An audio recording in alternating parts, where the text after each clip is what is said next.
What's going on, everybody? Welcome back to the channel, where today we're going to be counting the new top 5 things that are still a mystery to us within zombies. Remember to subscribe to the channel to help me hit 2,500 subscribers, and without further ado, let's get straight into the list with number 5. In at number 5 we have the KN-44 significance. This has been a mystery to us ever since Black Ops 3 first released. First of all, during the beta, the KN-44 was called the AN-94, just like it was in various other Call of Duty titles. But by the time the full game was released, they decided to change the name of the gun to the KN-44. That is fairly minor, but it still makes you question why the change. Maybe it was meant to be the KN-44 the whole time and they forgot to change it before the beta released, or maybe there was some legal issue with the name AN-94. But let's move on. In the Giant we collect scraps of paper, which when we put together we get this image of a set of blueprints, which we use to figure out from the coordinates where we're going to be in DLC 1, 2 and 3. The interesting thing about the blueprint is that it's signed by Dr. Monty, and we have the KN-44 in the middle of the page for no apparent reason. We still don't know why this is on the blueprint. Moving on to the Eisendrache, we see the KN-44 yet again, not once, but twice.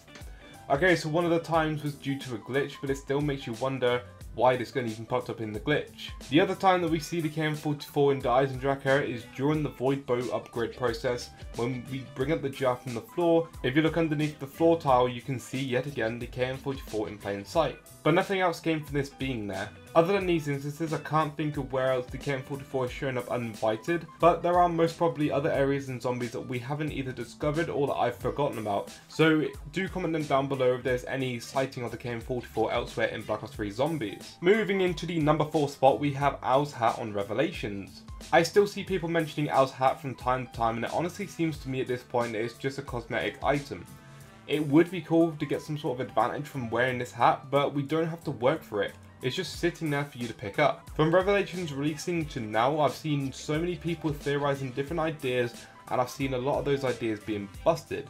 Glitching Queen actually took days worth of time to come to the conclusion that the hat doesn't give you any better chances at drops or the drop rate. This is one example of many that have fallen flat to find out why this hat is in the game besides the cosmetic side of it. In at number 3 is the Mob of the Dead loading screen cipher. After 5 years of trying to crack this cipher, we as a community still have no idea what this cipher says, and it's taken people months of trying different methods of cracking this cipher to still get nowhere with it. The difficulty comes with the cipher supposedly being encrypted multiple times, meaning that if you solve it, you then have to solve it again in a different cipher format. We also don't know if this cipher is in English or in another language, which adds a thick layer of difficulty to this to get it cracked if it's in a different language.